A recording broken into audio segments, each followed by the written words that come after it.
The text came through at 6:12 p.m., right as I was seasoning chicken breast for one. Family meeting. Urgent. 7:30. Back room at Hunter's Steakhouse. Don't be late. No, hello. No, how are you doing, Mom?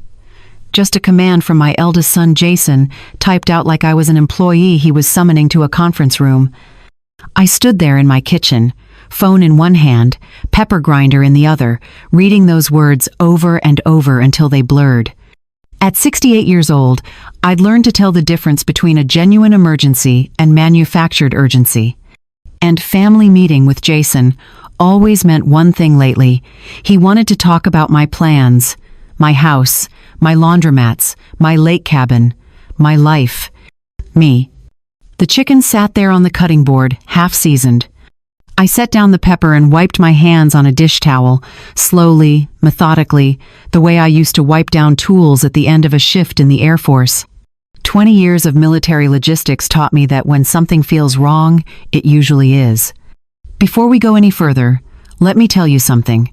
Right now, as I'm sharing this story with you, I'm sitting at my kitchen table with a cup of chamomile tea. It's late December, and I can see the neighbors' Christmas lights still twinkling through my window. In just a couple of days, it'll be a brand new year. 2026. Hard to believe. I've been thinking a lot about new beginnings lately, about what really matters when you get to be my age. And I realized that what happened that night at Hunter's Steakhouse was my own kind of New Year moment. A fresh start I had to fight for. So I want to ask you something, wherever you are right now. Are you watching this at home? On your lunch break? Maybe you're doing dishes or folding laundry while you listen to me. Drop a comment and tell me where you're watching from and what you're doing right now. And with New Year just around the corner, do you have any resolutions or goals you're setting for yourself? I'd genuinely love to know. If this story is speaking to you at all, if you've ever felt cornered by people who were supposed to love you, go ahead and hit that like button and subscribe. Because what happens next, what I did in that room with 6 people staring me down, is something I think you need to hear. Trust me on this one. I stared at Jason's message a little longer. The words felt cold, clinical, like the kind of notice you get when someone's calling in a debt. My mind went back 2 months, to the day I'd fainted at my Colfax laundromat. I'd been hauling boxes of detergent in the heat, felt the room tilt, and woke up on the floor with my manager's worried face hovering over me. One night in the emergency room, a lecture from a doctor about hydration and respecting my age, and suddenly both my sons were looking at me like I'd become fragile overnight. Jason, especially. He'd sat by my hospital bed with that expression I recognized from when he was a teenager, trying to convince me to co-sign for a car. Worried, yes, but also calculating. Ever since that day, he'd been talking about plans, about making sure everything was in order, about how I couldn't just keep running businesses and managing properties at my age without thinking about what happens if something goes wrong. I picked up my phone again and typed a reply. I'm coming. Short, simple, because I needed him to think I was walking into that room blind. But I wasn't. I opened my messages and scrolled to another name, someone Jason didn't know about. Someone I'd been quietly consulting for the past 3 weeks, ever since I'd overheard a conversation I was never supposed to hear. I typed quickly. Got your message. 7:45. 3 dots appeared, then a single word. Ready. I set the phone down and looked at the chicken. My appetite had vanished. I wrapped the meat in foil, slid it into the fridge, and went to change out of my house clothes into something with pockets. Something with a waistband I could tuck things into if I needed to. Something that said, I'm not prey. Hunter's Steakhouse sat just off the highway outside Denver. The kind of place with framed football jerseys on the walls and waiters who called everyone ma'am and sir. Jason knew I liked their prime rib. He also knew they had private rooms in the back, tucked away from the noise of the main dining area. I pulled into the parking lot at 7:28, 2 minutes early, deliberate. The hostess greeted me with a professional smile and led me past tables full of families cutting into ribeyes and couples sharing dessert. The sounds were warm, normal, safe. We turned down a quiet corridor. The carpet muffled our steps. The air smelled like grilled meat and peppercorn sauce, but my stomach felt like dry cotton. The hostess stopped in front of a door marked reserved and knocked lightly before opening it. The second I stepped inside, I knew this wasn't about dinner. No menus, no breadbasket, no plates. Just a long, polished table, a glass pitcher of water sweating onto a coaster, and a stack of papers fanned out in front of a man I'd never met. He was in his 40s, maybe early 50s, wearing a navy suit that looked expensive. His hair was combed back, and his smile didn't quite reach his eyes. A closed laptop sat in front of him like a prop. Jason was there, of course, 39 years old, wearing one of those fitted shirts he bought when he wanted to look successful. His hair was styled like he was posing for a real estate billboard. He didn't stand when I walked in. Didn't even look up right away. His wife Courtney sat beside him, nails freshly manicured, lips pressed into a thin line that made the lipstick bleed slightly at the edges. She looked at me the way you'd look at a problem that needed solving. On Courtney's other side sat her parents, Harold and Jean, dressed like it was Sunday service. Harold's jaw was set, Jean's hands folded. They nodded at me but didn't smile. At the far end of the table, shoulders hunched, eyes on the wood grain, was my younger son Ryan, 36 years old and looking like he wished he could disappear through the floor. 6 people, all of them staring at me. The man in the suit closed his laptop with a soft click and extended his hand across the table. "Mrs. Pollard," he said smoothly, "I'm Andrew Neal. I help families with estate transitions."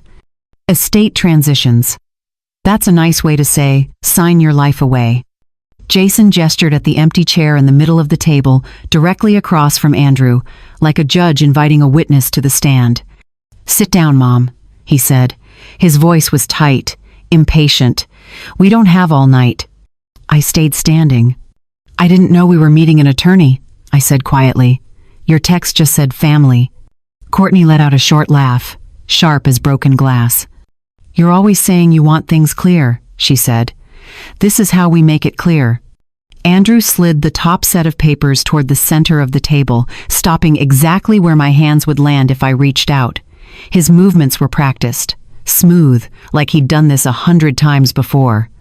"These documents," he said, his tone calm and professional, "simply put into writing what's fair. Given your recent health scare, your age, and the value of your assets, it would be reckless not to make changes now, while you're still able." The words, "still able," hung in the air like smoke. I felt the room tilt slightly, not from low blood sugar this time, from the realization that this wasn't a discussion, it was a setup. Jason leaned forward, elbows on the table. "We're offering you a solution before things get messy," he said. "Sign the transfer now, while you can, and we can keep everything out of court, out of probate, out of the hands of outsiders who don't care about this family." Courtney's mother folded her hands and added softly, "We just want to protect you, Helen." Protect me. The words should have sounded kind. They didn't.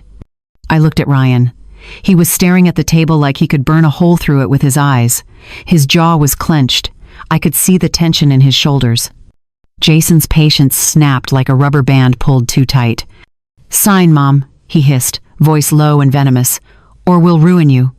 The words landed in the center of that polished table, heavier than the stack of paper Andrew had slid toward me. I let the silence stretch. Let them sit in it. Let them think I was scared. Then I did something I hadn't done since my days in the Air Force, standing in front of younger recruits who thought rank equaled power. I started counting. I lifted my hand, pointing one finger at each face around the table. 1, I said, looking directly at Jason. 2, at Courtney. 3, at Harold. 4, at Jean. 5, at Andrew, who shifted uncomfortably in his expensive suit. My hand paused over Ryan. He looked up at me, confused, torn. 6, I finished softly. Jason's mouth opened, but I kept talking. 6 of you, I said. 6 people who think you're circling a wounded animal. Jason's expression darkened. Mom, this isn't... I smiled then. Not the polite smile I used on customers at the laundromat. Not the tight smile I'd learned to wear when neighbors asked invasive questions. A different smile. The one that showed up when everything finally snapped into focus. "Funny," I said, my voice steady and calm. "Because I only brought one." I nodded toward the door. Right on cue, there was a sharp knock. The handle turned. Every head in the room swung toward the entrance. The hostess stepped aside, and a woman walked in. She was in her 50s, wearing a charcoal suit, red-framed glasses resting low on her nose, a leather portfolio tucked under one arm. Her heels clicked on the hardwood floor. Her expression was calm, professional, unshakable. "Sorry to interrupt," she said, her voice smooth as steel. "I'm Natalie Porter, Helen's attorney." Jason's face drained of color. My one had walked in. "You're probably wondering how a 68-year-old woman ends up in a private dining room with her own attorney waiting in the wings like some kind of backup plan. How I knew to prepare for an ambush. How I stayed calm when my own son threatened to ruin me. Let me properly introduce myself. My name is Helen Pollard. I'm 68 years old, and I've spent most of my life learning how to stay 3 steps ahead of people who underestimate me. The truth is, I learned how to count long before that night at Hunter's Steakhouse. I was born in Pueblo, Colorado, in a 2-bedroom house that sat 3 blocks from the steel mill. My father was a mechanic. Grease under his fingernails, oil stains on his jeans, a man who could take apart an engine and put it back together like he was solving a puzzle. My mother was a librarian at the public branch on Main Street. She smelled like old books and lavender hand cream. We didn't have much, but we had full bellies and a roof that didn't leak, and my parents taught me that those things mattered more than square footage or fancy cars. I was the middle child. My older brother went to work at the mill right after high school. My younger sister married young and stayed in Pueblo. But me? I wanted to see more than our block. More than the same streets my parents had walked their whole lives. At 19, I walked into an Air Force recruitment office on a Tuesday afternoon. The recruiter was a sharp woman in uniform who talked about logistics like it was a grand chessboard. Moving fuel, parts, people, medicine, making sure the right things got to the right places at the right times. She made it sound like strategy, like power. I signed up that day. Basic training at Lackland was the hardest thing I'd ever done. I'd grown up scrappy, sure, but there's a difference between tough and disciplined. The Air Force taught me discipline. Wake up at the same time. Fold your clothes the same way. Follow the chain of command. Do your job so well that the person above you and the person below you both know they can count on you. I wasn't the fastest runner. I wasn't the strongest lifter. But I was the one who remembered every detail. The one who saw patterns, the one who could look at a mess of paperwork and find the error that would have grounded an aircraft. My first assignment was inventory control at a supply depot in Texas. It sounds boring, doesn't it? Counting parts, tracking shipments, filing reports. But I learned something critical in those long, hot warehouses. Whoever controls the paperwork controls the outcome. If a part got shipped to the wrong base, planes stayed grounded. If someone signed off on bad documentation, entire missions got delayed. People think logistics is about boxes and lists. It's not. It's about seeing the whole picture while everyone else is staring at one corner. One time, a senior officer signed off on a fuel shipment that didn't match the requisition form. The numbers were close, but not exact. Everyone else had approved it. It was Friday afternoon. People wanted to go home. I flagged it. Turned out the fuel was contaminated. If it had been loaded, we would have had aircraft coming back with engine failures. People could have died. The officer who'd signed off on it was furious at first, thought I was showing him up. But my commander called me into his office the next week and told me something I never forgot. "Pollard," he said, "the people who succeed in this system aren't the ones who follow orders blindly. They're the ones who know when something doesn't add up." I got promoted to specialist within 2 years, then staff sergeant by 25. I moved from base to base, learning new systems, managing bigger inventories, training younger airmen who thought they knew everything until a shipment went missing and they realized they didn't. I missed holidays. I missed birthdays. I missed my sister's wedding because I was stationed overseas. My mother used to send letters asking when I'd come home, when I'd settle down, when I'd give her grandchildren. I wanted to tell her that I was home, that this life, these responsibilities, this sense of purpose was what felt right. But I also knew she wouldn't understand. In my late 20s, I made senior airman, then technical sergeant. I was good at what I did. People respected me, not because I was loud or aggressive, but because I was reliable, steady, the kind of person you wanted on your team when things got complicated. I believed back then that fairness mattered, that if you worked hard, if you did right by people, life would return the favor. That loyalty was a two-way street. I held on to that belief for a long time, maybe too long. By my mid-30s, I was managing entire supply chains for deployed units. I coordinated shipments to places I wasn't allowed to name in letters home. I tracked equipment worth millions of dollars. I made sure medics had what they needed, mechanics had their tools, pilots had their parts, and I loved it. But I also started feeling the weight, the missed connections, the relationships I couldn't maintain because I was always moving, always deployed, always responsible for something bigger than myself. At 38, I made Master Sergeant. It was the proudest moment of my career. My parents flew out to the ceremony. My mother cried. My father shook my hand and said, "You did good, kid." 2 years later, at 40, I retired. The ceremony was formal, folded flag, medals in a wooden box, a speech about service and sacrifice. People shook my hand and thanked me for 20 years of dedication. I stood there in my dress uniform, feeling the weight of everything I'd accomplished, and I wondered, what now? I wasn't old. I wasn't tired. I was 40 years old with a head full of skills and no idea how to apply them outside of a military structure. I moved back to Colorado, rented a small apartment in Denver, tried to figure out what a retired master sergeant does in the civilian world. That's when I met Peter. He was a mechanic, just like my father, charming in that easy, confident way some men have. He could fix anything with an engine. He made me laugh. After 20 years of rigid schedules and life or death decisions, laughing felt like a vacation. We got married within a year. I thought I was building something, a family, a life that didn't revolve around shipments and supply chains. I had no idea I was about to learn another hard lesson about who controls the paperwork. And this time, it wouldn't be about fuel shipments or aircraft parts. It would be about money. My money. And the people who thought they had a right to it just because we shared a last name. But I'm getting ahead of myself.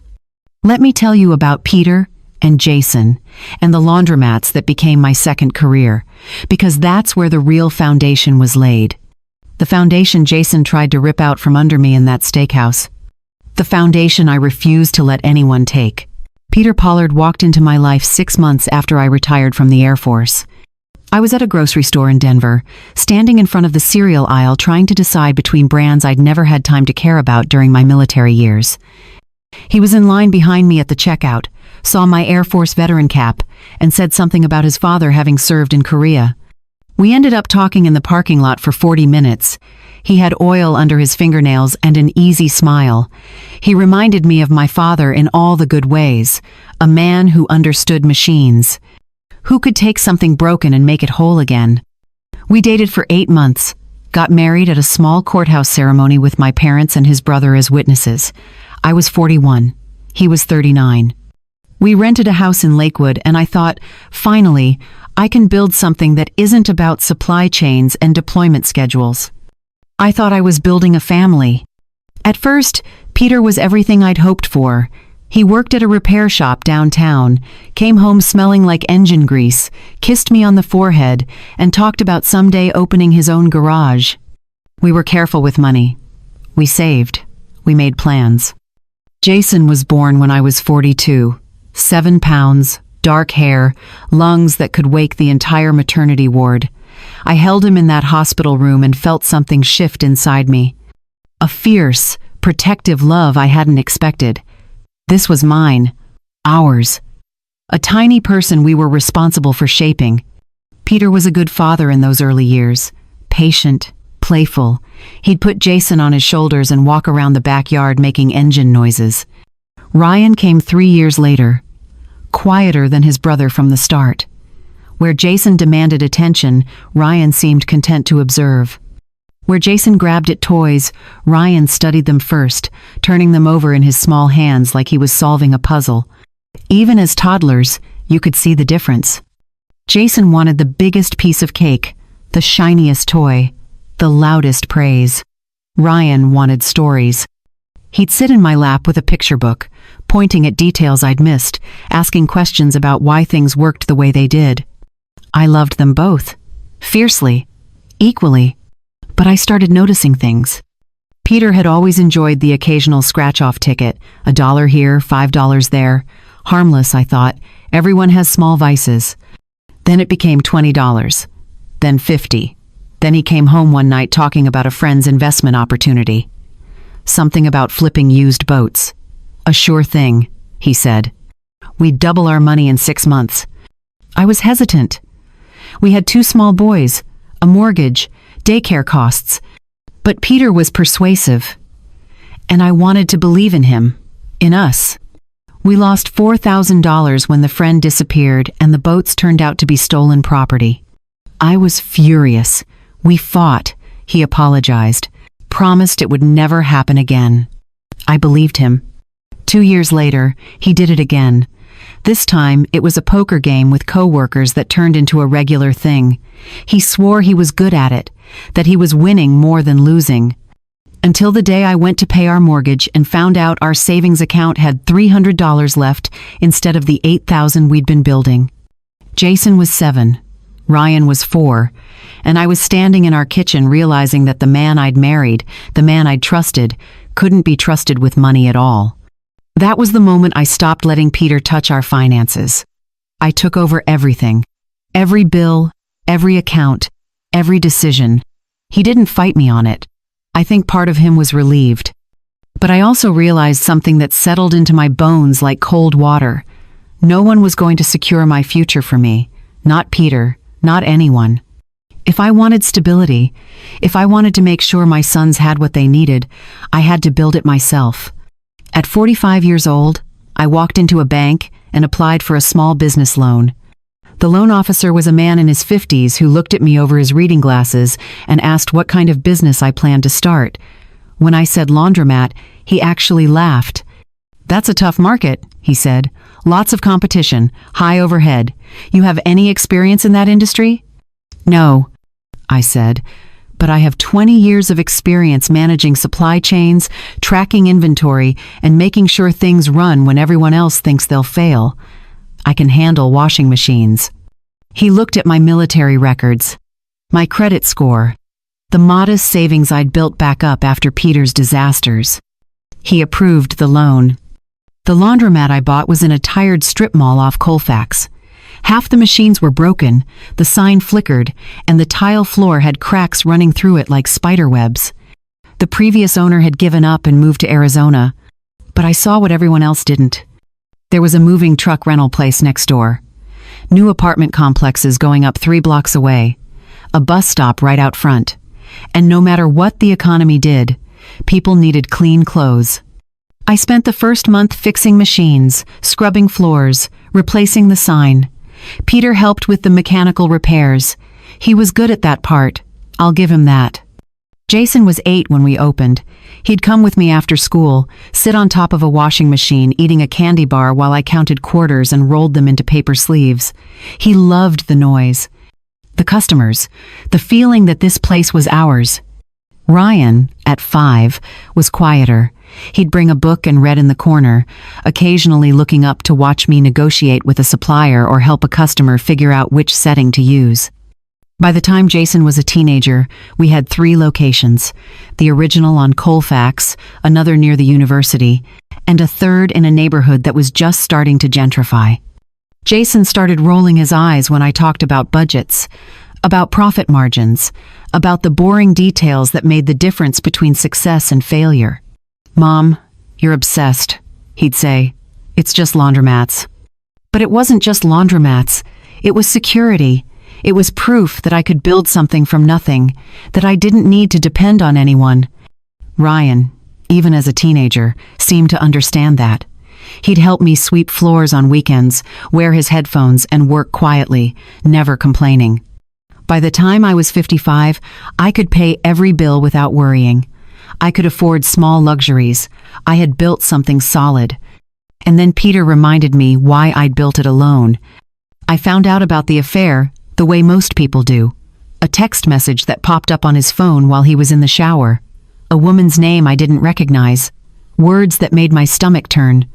Her name was Crystal. She was a blackjack dealer in Las Vegas. He'd met her on a weekend trip with friends. I confronted him. He didn't deny it. Said he felt like a failure next to me, that I didn't need him anymore, that Crystal made him feel important. I told him to pack his things. The divorce took 6 months. He didn't fight for the house or the businesses. Maybe he knew he didn't have a leg to stand on. Maybe Crystal had already promised him a fresh start in Vegas. I kept everything, the house, the laundromats, my pride, and I made myself a promise. My heart might heal, but my money would never again go into someone else's hands. Jason was 25 when his father left. Old enough to understand what had happened. Old enough to see the paperwork, the lawyers, the way assets got divided. Old enough to absorb the wrong lesson. I watched him watching me during that time, saw the way he studied the documents I signed, the way he asked questions about what I was keeping, what Peter was getting, how it all worked. At the time, I thought he was just being supportive, curious. Now I know he was learning, watching, taking notes, learning that whoever controls the paperwork controls the outcome. I just didn't realize he'd one day try to use that lesson against me. The thing about getting older is that your body starts reminding you of your age in ways you can't ignore. I was 66 when it happened, late July. One of those Denver afternoons when the heat shimmers off the pavement and the air feels thick enough to chew. I was at my Colfax laundromat, the original one, hauling boxes of detergent from the storage room to restock the vending machine. Each box weighed about 30 pounds. I'd done this hundreds of times before. Thousands, probably. But that day, halfway across the floor, the room started to tilt. I remember thinking, just set the box down. Just put it down and sit for a minute. But my body didn't listen.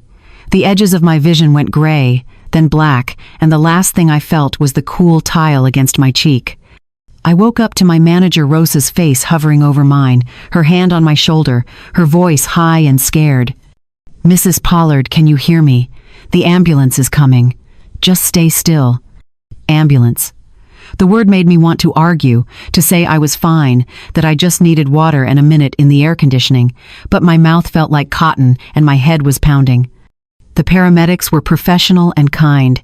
They took my vitals, asked me questions, loaded me onto a stretcher despite my protests. Rosa rode with me, holding my purse, promising to lock up the store. The emergency room was bright and cold. Monitors beeped. A doctor who looked younger than Ryan came in, checked my charts, and told me I was severely dehydrated, that I needed to respect my age. That hauling heavy boxes in 100-degree heat was reckless. I wanted to tell him I'd spent 20 years in the Air Force doing far harder things, but I was too tired to argue. They kept me overnight for observation, said my electrolytes were off, that I needed rest. Jason and Ryan both showed up within an hour of each other. Ryan came straight from work, still in his uniform from the grocery store where he managed the produce section. He sat beside my bed, held my hand, asked quiet questions about how I was feeling.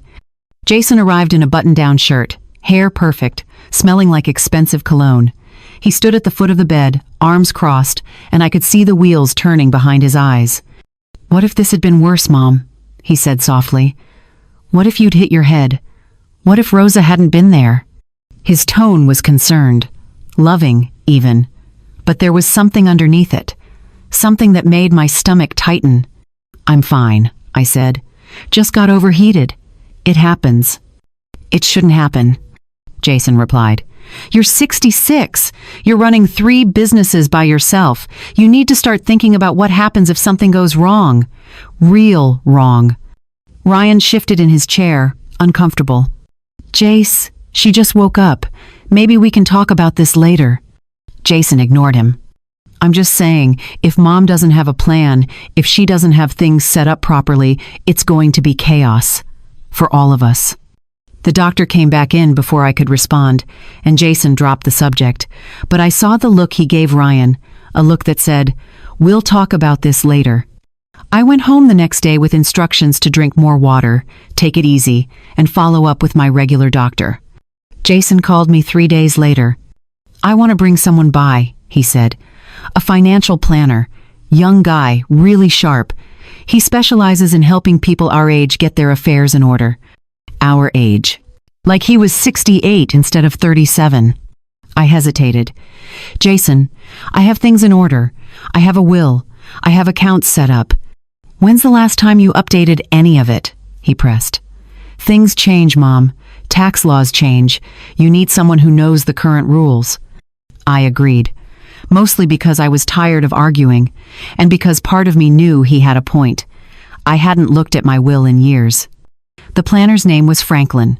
Mid-30s, expensive suit, briefcase that probably cost more than my monthly mortgage. He sat at my kitchen table with Jason beside him, both of them looking at me like I was a client instead of a mother and homeowner. Ryan was there too, sitting quietly at the end of the table, sipping coffee and listening. Franklin spread out charts and graphs, talked about estate taxes and probate and avoiding headaches for the boys when I passed. He made it sound like dying was a logistical problem I needed to solve. Every sample plan he showed me had the same structure.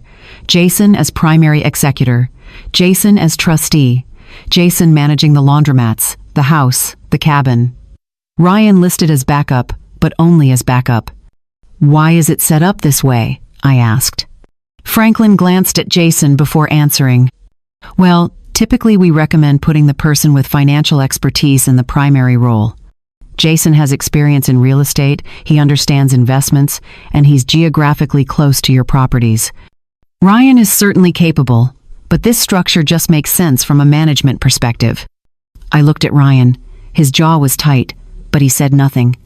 "What if I want it split equally?" I asked. "What if I want both my sons to have equal say?" Jason leaned forward, his tone patient but firm. "Mom, that sounds fair, but it's not practical. What happens when Ryan and I disagree? Who makes the final call? You need someone in charge, someone who can make decisions quickly." He paused, then added, "And honestly, Ryan has a simpler life. He's not married, he doesn't have kids, he doesn't need the responsibility. I have Courtney. I have the grandkids to think about. I'm the one who should be handling the complicated stuff." Ryan's knuckles went white around his coffee mug, but he stayed silent. I felt the pressure building. Not the loud, obvious kind. The quiet kind. The kind that comes wrapped in concern and logic and charts on expensive paper. "I need to think about this," I said finally. Franklin smiled. "Of course. Take your time. But I will say, the sooner you get this done, the better. Especially after your health scare. You don't want to leave things uncertain." Jason walked Franklin out. When he came back, he kissed my forehead. "Just think about it, Mom. I'm only trying to help. I don't want you worrying about this stuff. Let me carry the load." After they left, I stood at the kitchen sink washing coffee mugs and replaying the conversation. Jason's tone had been loving, concerned, reasonable. So why did I feel like I'd just sat through a sales pitch? Why did every plan put him in control and Ryan in the background? And why, when I'd asked about equality, had Jason made it sound like I was being difficult instead of fair? I dried the last mug and set it in the cabinet. Outside, the sun was setting, painting the sky orange and pink. I thought about my years in the Air Force, about the officers who smiled while maneuvering you into a corner, about the people who used the word help when they really meant control. I didn't sign anything that day. And deep in my gut, I knew that was the right choice. Even if I didn't yet know why. 3 weeks passed after that kitchen table meeting with Franklin, the financial planner. Jason called twice, asking if I'd made a decision.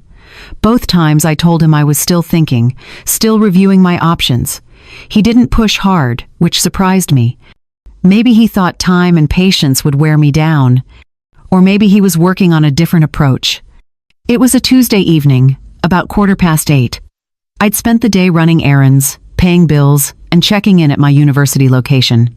My last stop was always the Colfax laundromat, the original store, where I liked to do a final walkthrough before heading home. I parked in the back lot like I always did. The front was for customers. The back entrance led directly to the small office and storage area, away from the noise of machines and the fluorescent lights of the main floor. The sun was setting, painting the sky that particular shade of purple that only happens in late summer. The air had finally cooled down. I could hear the hum of the machines through the back wall, a steady rhythm I found comforting after all these years. I unlocked the back door and stepped into the narrow hallway. The office door was closed, which was normal. Rosa usually locked up around 7:30, but sometimes she stayed late to finish paperwork. Then I heard voices. I stopped, hand on my keyring, about to knock. The voice was male. Familiar. Jason. My first thought was confusion. Why would Jason be here? He never came to the laundromats. He thought they were beneath him. Too blue collar. Too much work for too little glamour. I was about to push the door open when I heard the next words clearly through the thin wood. If we wait until she actually loses it, we lose control of the timeline. I froze. My hand hovered over the doorknob. My breath caught in my throat. We need her to sign now, Jason continued, voice low and calculated, while she's still pliable, while that fainting spell is fresh in everyone's mind. Pliable. The word landed in my chest like a stone. Another voice, female, sharper, Courtney. We build a case, she said. It's not hard. We start documenting every time she forgets something, every time she seems confused, every time she repeats herself. My mother's friend works at an evaluation clinic. She knows the right questions to ask, the right way to frame things. I pressed my back against the wall, my heart pounding so hard I was afraid they'd hear it. Capacity is a gray area, Courtney went on. The right evaluator, the right narrative, and we can make a judge see that she's not fit to manage her own affairs anymore. Then it doesn't matter what she wants. The court appoints someone, and that someone can be you. Jason made a sound like agreement. We just need enough documentation, enough concern. Then we file. My stomach turned. I felt like I might be sick right there in the hallway. They weren't talking about helping me. They were talking about building a case against me, about using doctors and evaluations and court systems to paint me as incompetent, about taking everything while making it look legitimate. Courtney's voice dropped lower. The key is not to rush. Let her think she has time. Let her think she's in control. Meanwhile, we collect, we document, we create a pattern. What about Ryan? Jason asked. Ryan's soft. He'll do whatever you tell him if you frame it right. Tell him it's for her own good. Tell him she's getting forgetful and you're worried. He'll back you up without even realizing what he's backing. There was a pause. I could hear papers shuffling. How long do you think we have? Jason asked. 6 months, maybe a year. But the longer we wait, the more chance she locks things down with her own lawyer, or changes her will, or does something that boxes us out. We need to move while she's still shaken from the hospital. I should have burst through that door. I should have confronted them right then, demanded to know what they thought they were doing. But 20 years in the Air Force had taught me something critical. Never reveal your position until you've mapped the whole field. I stepped backward, slowly, carefully, until I was back outside. My hands were shaking as I locked the door behind me. I walked to my car, got in, and sat there in the dark parking lot while my mind raced. The shock hit first. That cold, hollow feeling when someone you love shows you who they really are, when the mask slips and you see the calculation underneath. Then came the nausea. The physical revulsion of hearing your own son talk about you like you were an obstacle, a problem to be managed, an asset to be acquired. But underneath both of those feelings, something else was rising. Something I recognized from my military days. from the moments when chaos erupted and everyone started shouting and I had to be the one who stayed calm, who saw the whole picture, who made the plan. Cold, focused clarity. Jason wasn't impatient. He wasn't just worried about his inheritance. He was actively strategizing around me, planning to use the system, use doctors, use my own health scare to strip away my autonomy. And Courtney, the woman I'd welcomed into my family, the mother of my grandchildren, was helping him build the case, coaching him, providing contacts and tactics. They thought I was vulnerable, alone, unaware. They were planning to make me look incompetent so they could take control legally, so no one could accuse them of stealing. They'd have court orders, official documentation, the appearance of concern and responsibility. It was brilliant, in a terrible way, and it would have worked if I hadn't heard them. I sat in that parking lot for 20 minutes, hands gripping the steering wheel, watching the sky turn from purple to black. I thought about all the times Jason had visited after the hospital, all the concerned phone calls, all the gentle suggestions about planning and paperwork. All of it had been theater, strategy, maneuvering me into position. I thought about Franklin, the financial planner, with his charts that put Jason in control of everything. Had Jason already planned to use those documents as proof that I'd agreed to hand things over? Would he have claimed I signed them, even if I hadn't? I thought about the word pliable. That's what he thought I was. Soft, moldable, easy to shape. He'd forgotten who raised him. He'd forgotten that I spent 2 decades managing chaos, that I knew how to see patterns, that I understood the difference between genuine concern and calculated manipulation. In that parking lot, I made a decision. I would never walk into another room unprepared.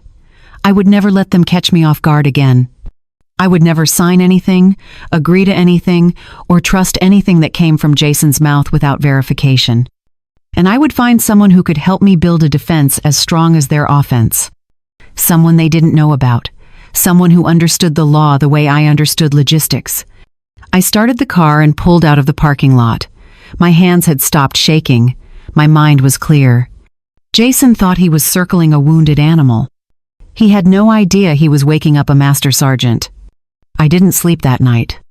I sat at my kitchen table with a cup of tea that went cold while I stared at a business card I'd kept in my desk drawer for nearly 5 years.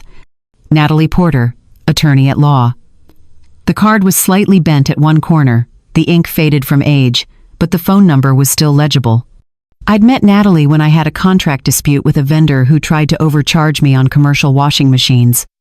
She was straightforward, sharp, and didn't waste time with unnecessary sympathy or small talk.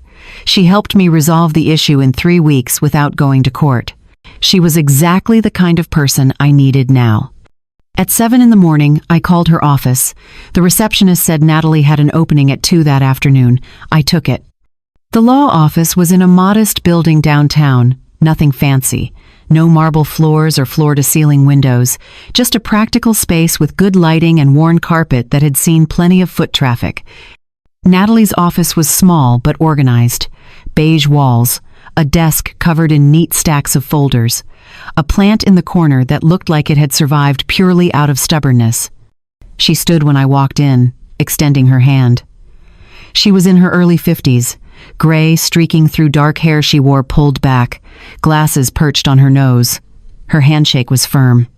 "Mrs. Pollard," she said, "good to see you again. Please, sit." I sat in the chair across from her desk and suddenly didn't know where to start. She must have seen the hesitation on my face, because she leaned back and said simply, "Take your time. Start wherever feels right." So I did. I told her about the fainting spell, about waking up in the hospital with Jason already calculating, about the kitchen table meeting with Franklin, the financial planner, and the documents that put Jason in charge of everything. I told her about the conversation I'd overheard at the laundromat, about the words pliable and capacity and building a case. Natalie listened without interrupting. She took notes occasionally, her pen moving in quick, precise strokes. She didn't gasp or shake her head or tell me how awful it was. She just listened like she was gathering evidence. When I finished, she set down her pen and looked at me directly. What you're describing is a textbook example of undue influence, she said. That's when someone uses pressure, manipulation, or timing to get control over another person's assets. Courts take it very seriously, especially when it involves elderly individuals and family members in positions of trust. I'm not elderly, I said automatically. She smiled slightly. I know, but the law considers anyone over 65 to be in a protected category. It's meant to help people like you, not insult them. I nodded, feeling oddly reassured. The good news, Natalie continued, is that you haven't signed anything yet. You're still in control. But we need to move quickly to make sure you stay in control. She pulled out a fresh legal pad and started writing. Here's what I recommend. First, we update your will with clear, fair distributions to both sons. Not equal necessarily, but fair and documented with your reasoning. That protects you from claims that you were confused or playing favorites. I felt a weight lift slightly. Second, we name a neutral third party as your fiduciary in case you ever do become incapacitated. Not Jason, not Ryan. A professional who has no stake in your estate and whose only job is to follow your instructions. Can I do that? I asked. Can I just bypass my sons?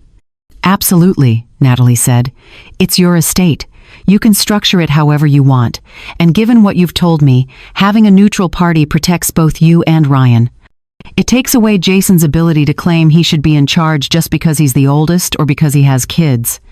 She kept writing. Third, we move your businesses and home into a limited liability company with detailed operating instructions. That creates a legal structure that's harder to challenge or manipulate. Everything has rules. Everything has documentation. My mind flashed back to my Air Force days, to supply chains and procedures and the power of good paperwork. Fourth, we set up a separate trust for your grandchildren. Money that goes directly to them when they reach a certain age, completely separate from anything Jason or Courtney can touch. I felt tears prick at my eyes, not from sadness, from relief, from the realization that someone was taking me seriously, that I wasn't overreacting or being paranoid. How long will this take? I asked. 2 weeks if we move fast, Natalie said. I'll draft everything, we'll review it together, and then we execute it with witnesses. Everything will be legal, documented, and ironclad. She paused, tapping her pen against the pad. There's one more thing I want you to consider, she said. Colorado is a one-party consent state for recording. That means you can legally record conversations you're part of without telling the other person. My stomach flipped.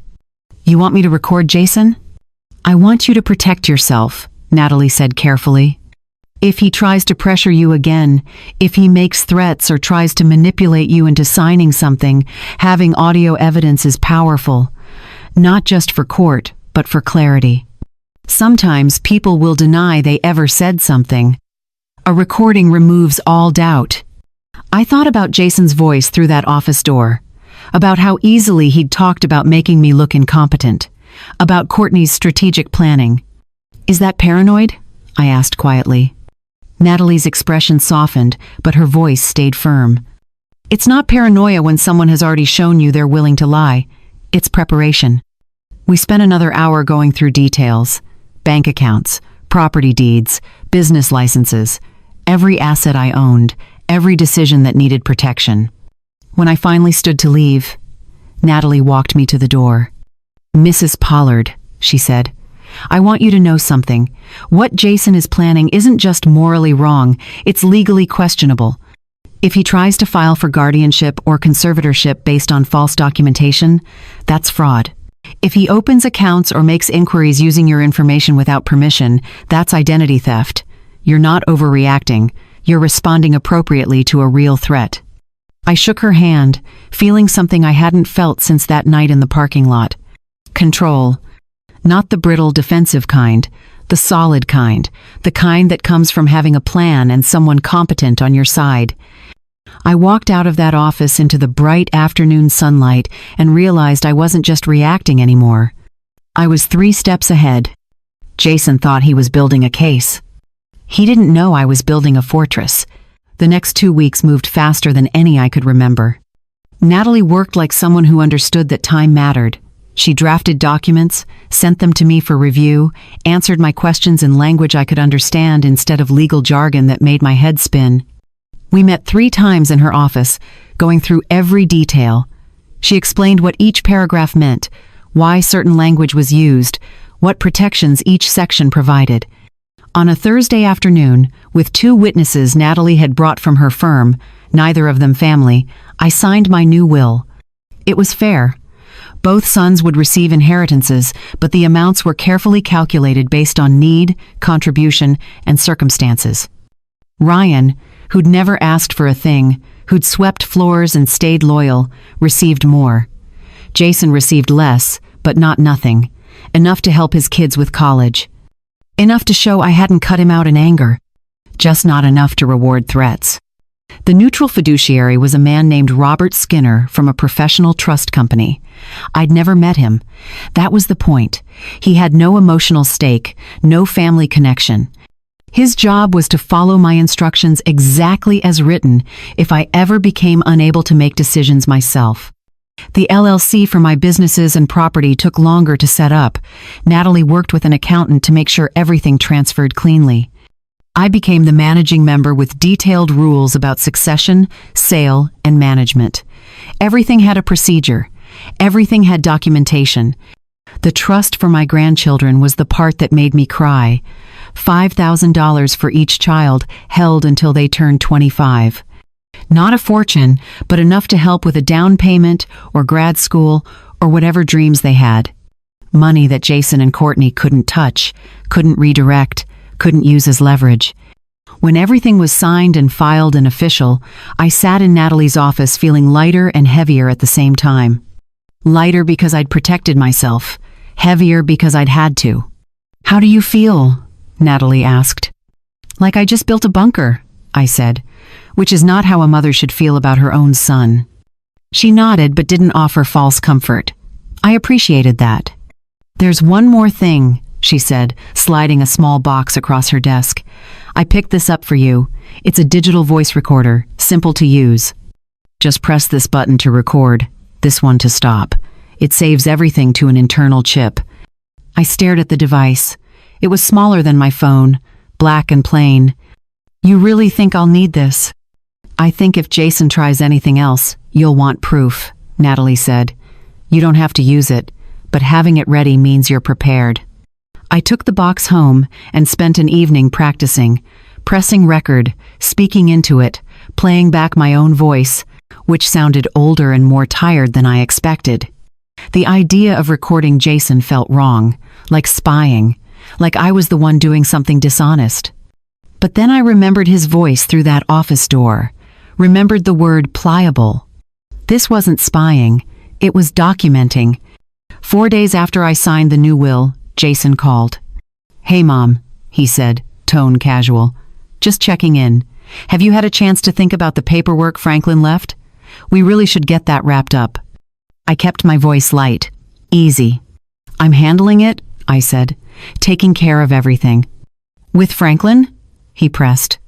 "I'm working with someone," I said, which was true without being specific. There was a pause.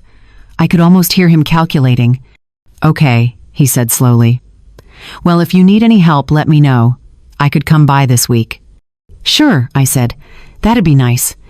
We hung up and I felt my stomach tighten. Something about his tone had shifted. He was being too careful, too casual. 2 days later, on a Saturday morning, he showed up unannounced. I was in my living room reading when I heard his car in the driveway. Through the window, I watched him get out, check his phone, then walk toward the front door. I grabbed my cardigan from the chair and slipped it on. The recorder was in the right pocket where I'd started keeping it, just in case. My hand shook slightly as I pressed the record button before opening the door. Jason smiled when he saw me, the kind of smile that doesn't quite reach the eyes. "Morning, Mom. Thought I'd stop by. See how you're doing." "I'm fine," I said, stepping aside to let him in. "This is a surprise." "I know. I should have called. I just had some errands nearby." We sat in the living room. He asked about my week, about the laundromats, about whether I'd been feeling okay since the hospital. Normal questions. Son checking on his mother. But I could feel him working towards something. It took about 10 minutes. So, he said, leaning forward with his elbows on his knees, have you made any decisions about the estate stuff? I know Franklin gave you a lot to think about. I'm exploring options, I said carefully. His expression tightened just slightly. What kind of options? Just making sure everything's set up the way I want it. With Franklin? With professionals, I said. Jason sat back, and I saw something flicker across his face. Frustration, maybe anger. Mom, you know I only want what's best for you, right?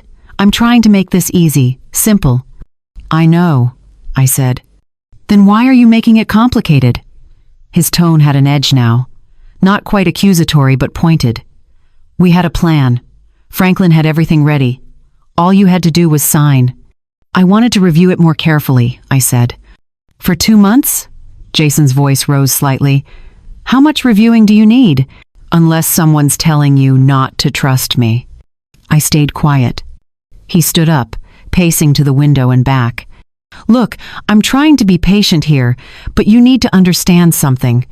If you don't get this handled properly, if you wait too long or do something that doesn't make sense, it creates problems. Legal problems. Problems that could end up in court. My heart pounded, but I kept my voice steady.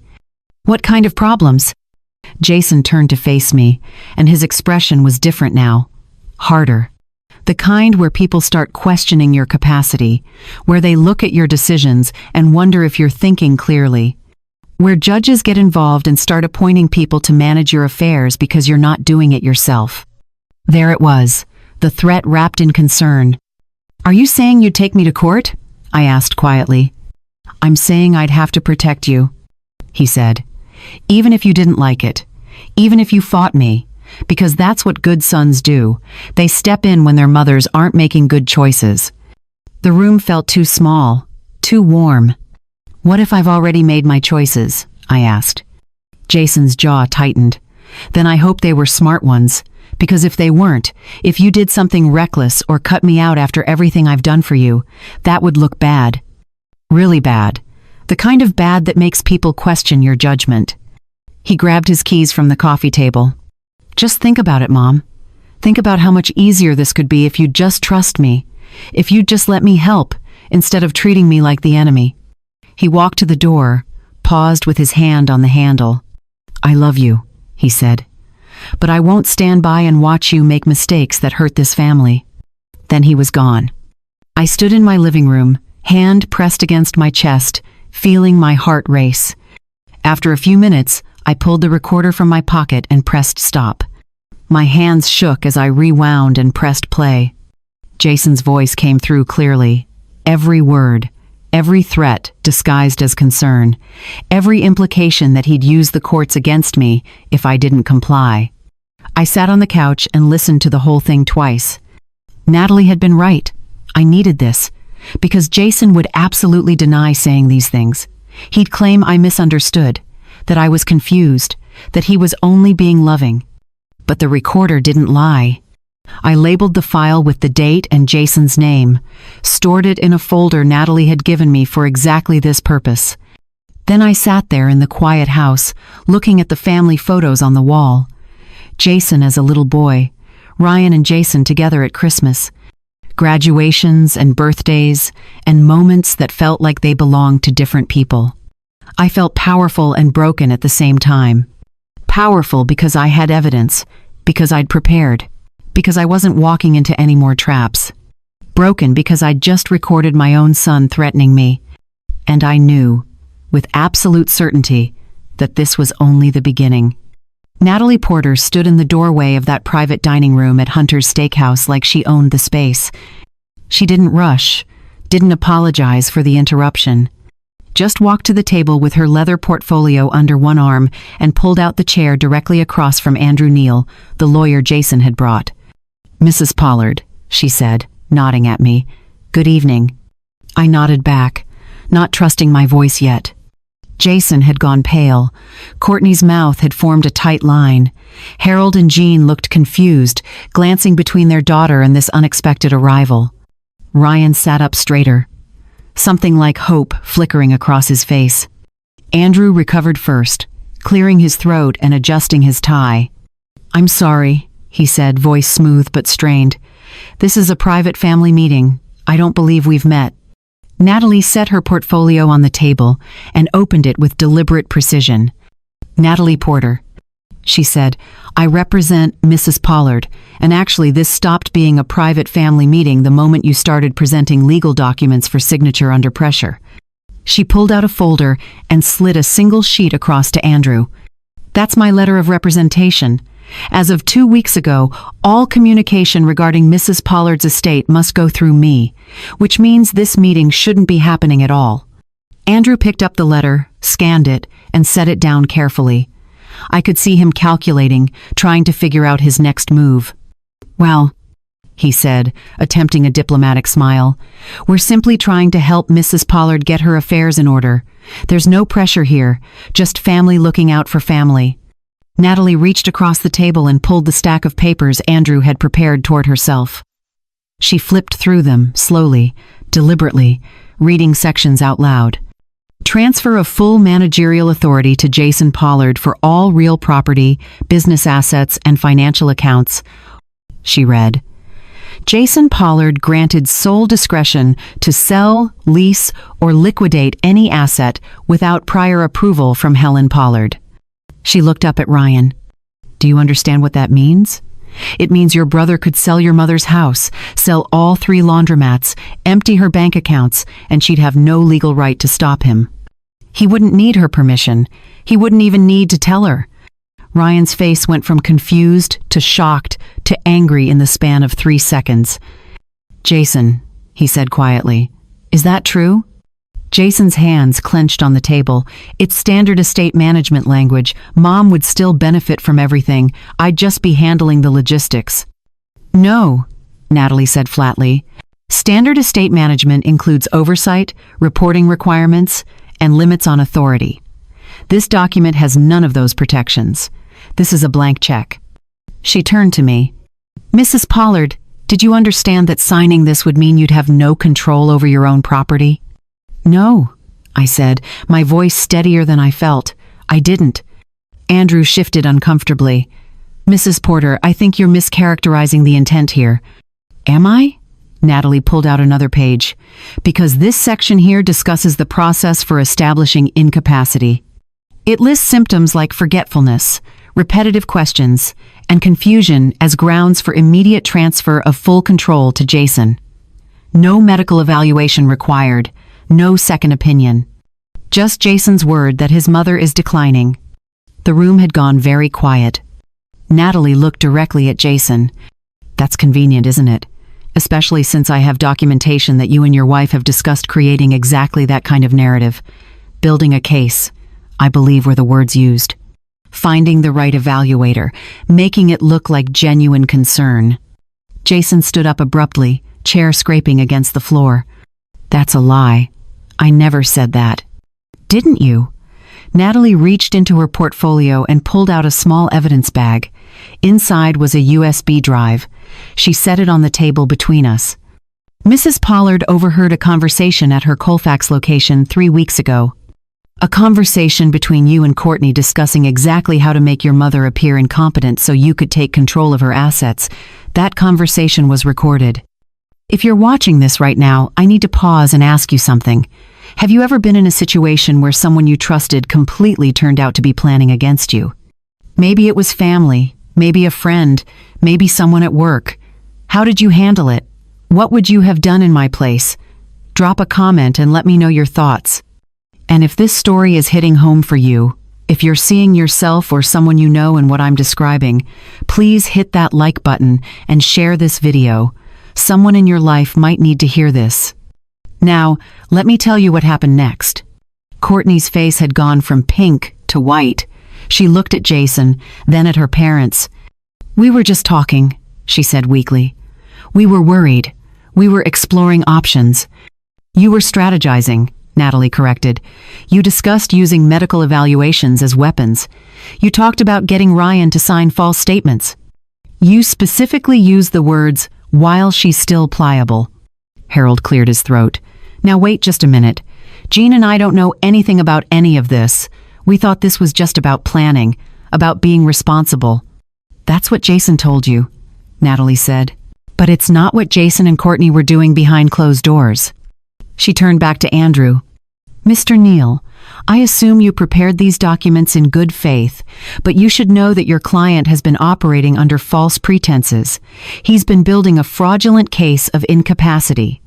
He's been pressuring his mother, and just before I walked in, he threatened to ruin her if she didn't sign. Andrew's professional mask cracked. He looked at Jason with something between alarm and anger. Is that true? He asked. Did you threaten your mother? Jason's jaw worked. I told her the truth, that if she doesn't handle this properly, there will be consequences. That's not a threat. That's reality. That's a threat, Natalie said firmly. And it's on record, along with every other coercive statement you've made. She pulled out a notebook and flipped it open. Let's be clear about the rules going forward. 1. There will be no more surprise meetings. 2. There will be no more pressure, subtle or otherwise. 3. All contact regarding Mrs. Pollard's estate goes through me. 4. Any attempt to file for guardianship or conservatorship based on false information will be met with legal action for fraud and elder abuse. Jason exploded. Elder abuse? Are you kidding me? I'm trying to protect her. She's my mother. I've spent my whole life watching her build this, and now she's going to throw it away because Ryan got in her ear and convinced her I'm the enemy? He pointed at Ryan. This is your fault. You always wanted to be the favorite.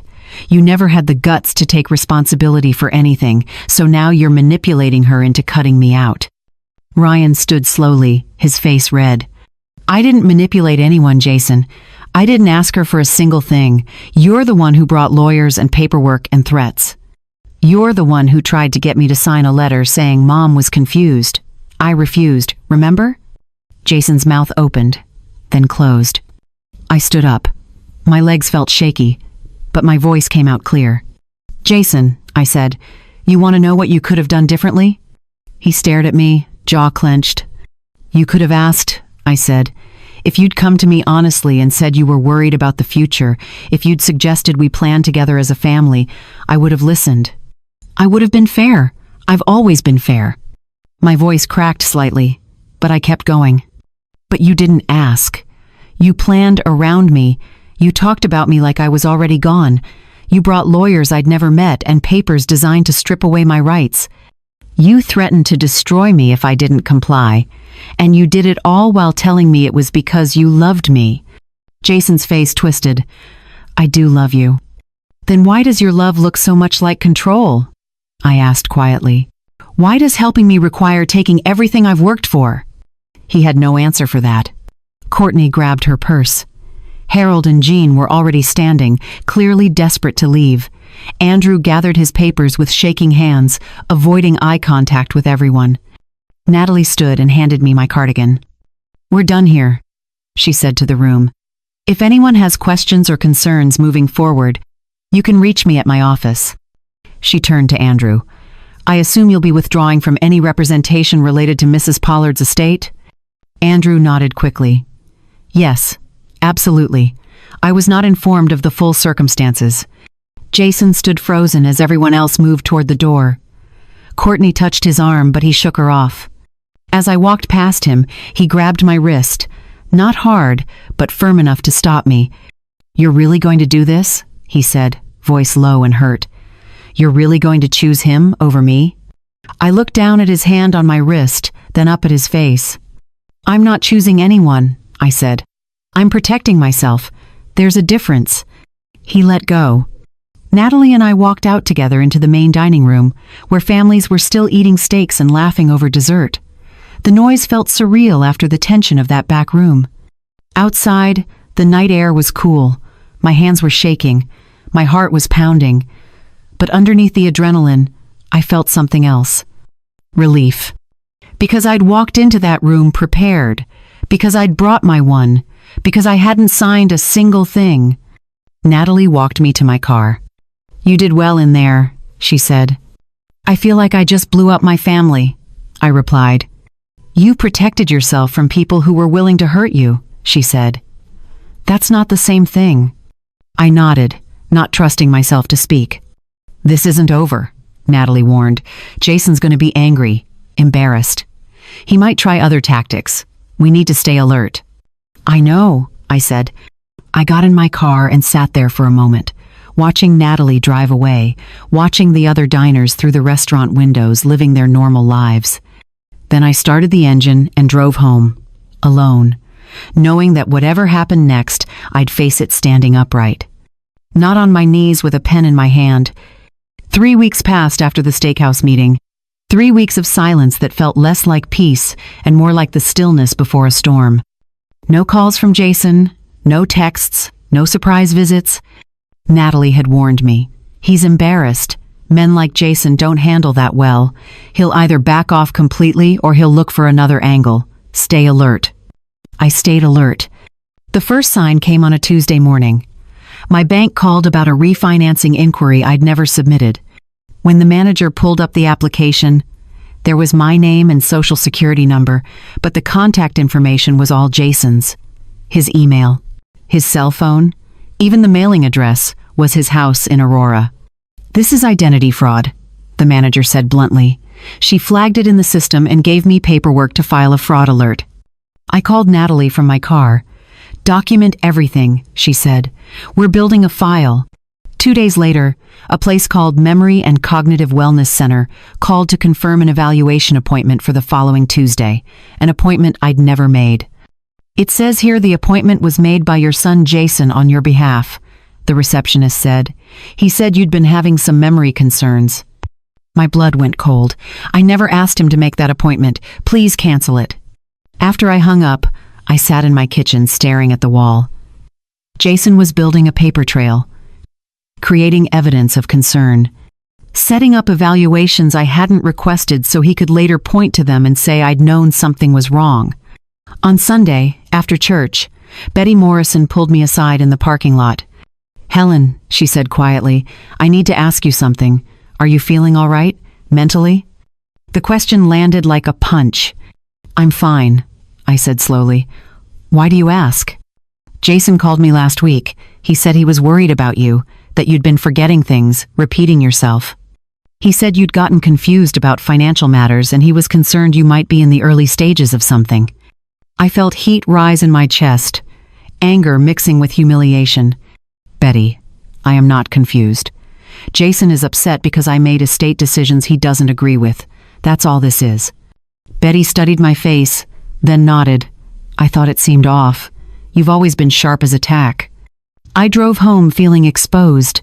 How many other people had Jason called? How many were now looking at me sideways, wondering if I was losing my grip? That night, I sat at my kitchen table with a notebook and wrote down every incident. The bank inquiry, the cognitive center appointment, Betty's question. Every date, every person, every piece of documentation. I was washing my dinner dishes when I heard a knock at the front door. Through the window, I saw Ryan's truck in the driveway. Ryan sat at my kitchen table, hands wrapped around a mug of coffee he wasn't drinking. His jaw was tight. His eyes were red. Jason came to my house 3 nights ago, he said finally. Around 10:30. He'd been drinking. He said we had to stick together, that you were making decisions that didn't make sense. Ryan reached into his jacket and pulled out a folded piece of paper. He had a letter with him, already typed up. He smoothed it flat on the table. The letter was addressed to whom it may concern. It stated that I had been exhibiting signs of cognitive decline, that I repeated questions, that I forgot appointments, that I'd become confused about financial matters, that both my sons were concerned and felt I needed professional evaluation.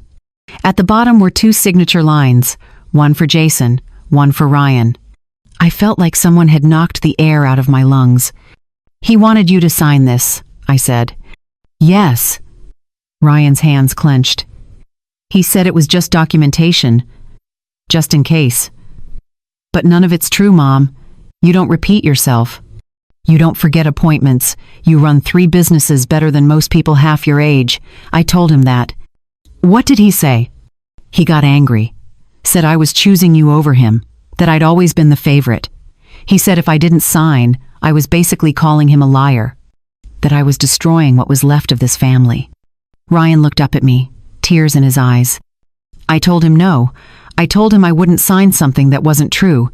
He grabbed the letter and left, slammed my door hard enough that my neighbor's porch light came on. He wiped his eyes roughly.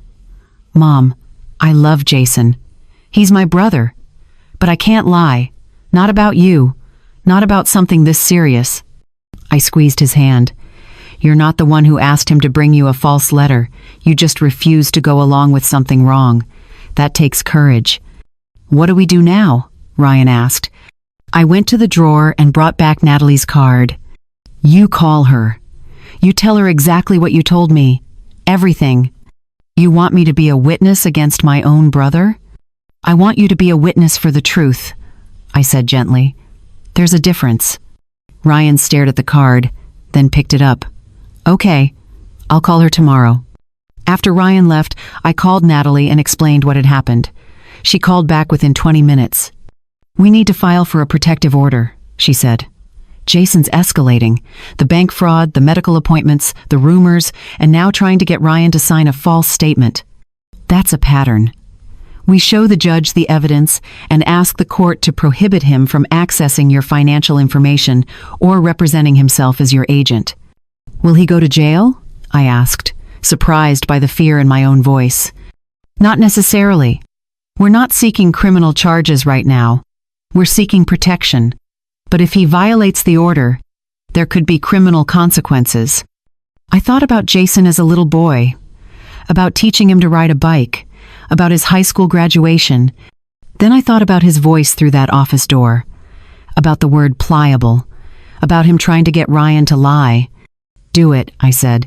File whatever we need to file. The court will likely order mediation first, Natalie explained. Both sides sit down with a neutral third party and try to resolve things before it goes in front of a judge. It gives everyone a chance to agree to terms. And if we can't agree, then we go to court and let a judge decide. We hung up, and I sat in my quiet house feeling the weight of what was coming. I thought about the family dinners we used to have, about Christmases with grandkids, about the life I'd imagined when my sons were young. One had become the kind who stood for truth even when it hurt. The other had become the kind who tried to forge documents and spread lies. I mourned that. The loss of the family I thought I had. But I didn't regret protecting myself. 2 weeks later, a certified letter arrived. Inside was a notice from the county courthouse, a mediation date, a time and place where this would all come to a head. I held the envelope in my hand and realized there was no going back now. We were heading into a room where the truth would be spoken out loud, where evidence would be presented, where a third party would decide who was right and who was wrong. I set the notice on my kitchen counter and made myself a cup of tea. Then I called Natalie and said 2 words. I'm ready. The downtown courthouse had metal detectors at the entrance, security guards checking bags, the kind of building where serious things happened. Natalie met me in the lobby. She wore a gray suit, her red-framed glasses, and carried a briefcase that looked heavier than usual. Ready? She asked. I nodded, though my stomach was in knots. The mediation room was on the 3rd floor. Neutral beige walls, a long conference table, windows overlooking the city. A gray-haired woman with kind eyes and a spine of steel sat at the head of the table. The mediator. Jason was already there with his lawyer, a younger man who kept glancing nervously at the stack of folders Natalie carried. Ryan sat beside me, close enough that our elbows touched. Courtney was absent.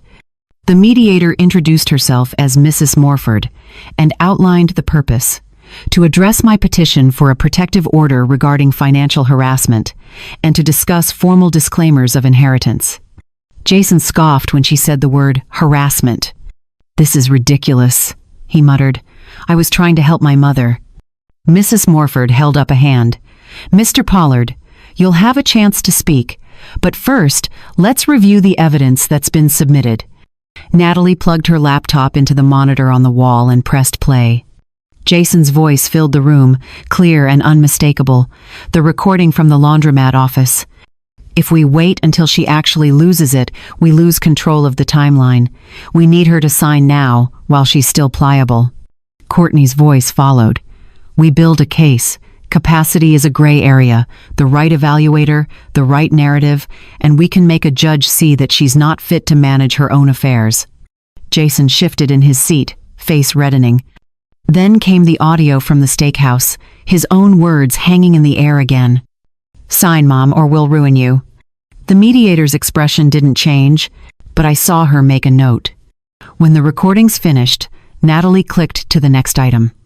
A screenshot of the bank's fraud alert showing Jason's email and phone number on a refinancing application I'd never submitted. Then a letter from the memory clinic confirming an evaluation appointment I'd never made. Then Betty Morrison's written statement about Jason, calling to spread concerns about my mental state. Finally, Ryan's written statement about Jason, asking him to sign a false letter documenting my supposed cognitive decline. Jason's lawyer whispered urgently in his ear. "This is all blown out of proportion," Jason said, voice cracking. "I was trying to protect her. She's 68. She runs businesses. It's stressful. I was being proactive." "Proactive, Mrs." Morford repeated slowly. "Is that what you call opening loan inquiries in your mother's name using your email, or asking your brother to sign a statement saying she's confused when she's not?" Jason's jaw worked. "No money actually moved. Nothing happened." "Yet," Natalie said, "you attempted to move money. You attempted to build a false case. That's what matters here." Mrs. Morford folded her hands and turned to me. "Mrs. Pollard, what outcome are you seeking today?" I looked at my son, my firstborn, the child I'd held through fevers, the teenager I'd grounded for sneaking out, the man who'd walked beside me at Ryan's wedding. "I don't want to see Jason in handcuffs," I said quietly. "I don't want his kids visiting him in a jumpsuit, but I also won't spend the rest of my life looking over my shoulder, wondering what he'll try next." My voice steadied. "I want him legally barred from touching my assets, from representing himself as my agent. I want him to sign a disclaimer renouncing any claim to my estate beyond what I choose to leave him. And I want him to leave me alone unless he's prepared to act like a son again, not someone trying to steal from me." Jason flinched like I'd slapped him. Mrs. Morford looked at him. "Given the evidence on the table, I feel obligated to note that if your mother chooses to pursue criminal charges, this could move into a different arena. We are attempting to resolve it here instead. Signing a disclaimer and agreeing to a no-contact order would go a long way toward avoiding that." His lawyer whispered again, more urgently. Jason stared at the table for a long time. Finally, he looked up at me. "You'd really cut me out," he said, voice raw. I met his gaze. "You did that yourself. One threat, one forged login, one lie at a time." There was a pen in front of him. He stared at it the way he once stared at the keys to my car as a teenager, knowing that picking it up meant crossing a line he couldn't uncross. He picked it up. The room was so quiet I could hear the scratch of ink as he signed his name on the disclaimer, on the no-contact agreement, on the acknowledgement of my existing estate plan. When he finished, he dropped the pen like it had burned him. "You'll regret this," he muttered. "Maybe," I said, "but I'd regret handing my life's work to someone who threatened to ruin me more." I walked out of that building into bright daylight, feeling both lighter and lonelier than I had in years. 6 months passed. My world got smaller in some ways and bigger in others. Smaller, because Jason and his family disappeared from it. No more birthday texts, no more photos of the grandkids. My phone stayed quiet on holidays, which hurt more than I care to admit. Bigger, because the gaps left room for other things. I joined a group of retired women at the community center, all of us veterans of one service or another. We swapped stories about deployments and drills, and the strange way people assume gray hair means helplessness. I spent more time at the cabin with Ryan and his wife, teaching the grandkids how to bait a hook and skip rocks. We talked openly about boundaries, about money, about how love isn't something you can demand but something you invest in people over time. I set up a small scholarship fund at the community college for women over 50 starting their first businesses. Every time I signed another check, I thought of my parents' tiny house and the first laundromat with its rattling machines. Sometimes, late at night, I'd sit at my kitchen table with a cup of tea and let myself remember Jason as a little boy, holding up a crayon drawing of a house, declaring he'd buy me a mansion one day. In those moments, grief crept in. But grief is different from regret. Regret would have been signing those papers at Hunter's steakhouse. Regret would have been staying quiet when he started talking about ruining me. What I felt instead was a hard-won kind of peace. One afternoon, Ryan and I were cleaning out old boxes in the garage. He pulled out my faded Air Force duffel and set it on the workbench. "What's this?" he asked. I unzipped it, pulling out my old uniform jacket. The patches were worn, the name tape frayed. "You were really a big deal, huh?" he said, tracing the stripes with his finger. I laughed softly.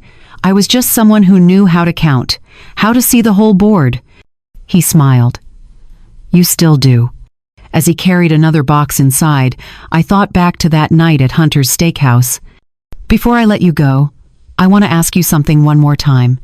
If you've made it this far in my story, if you've stayed with me through everything I've shared, I want to know what you think.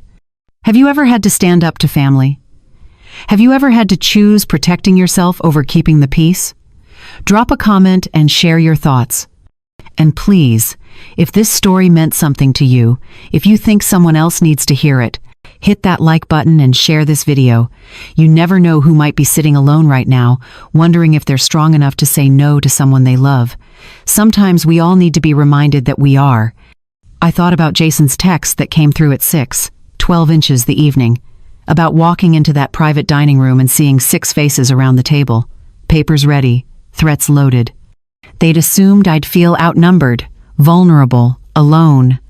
What they'd forgotten is that I'd spent my life as the person people came to when things were out of control, the one who could look at chaos and see a path through it. That night, I'd counted 6 of them. I'd told them I only brought one. They thought I meant Natalie. But now, standing in my garage with my old uniform in my hands, I understood something deeper. The one I'd brought into that room wasn't just my attorney, though Natalie had been essential. The one I'd brought was the version of myself I'd spent a lifetime building. The master sergeant who'd learned to count what mattered. The business owner who'd survived a gambling husband and built something from nothing. The mother who'd loved her sons but refused to let love become a weapon against her. The woman who understood that sometimes protecting yourself is the most loving thing you can do, for everyone. Ryan called from inside, asking where I wanted a box of old Christmas decorations. I folded the uniform carefully and put it back in the duffel. "Coming," I called back. As I walked toward the house, I felt the afternoon sun on my face and thought about counting. They were 6. I was 1. But I was enough.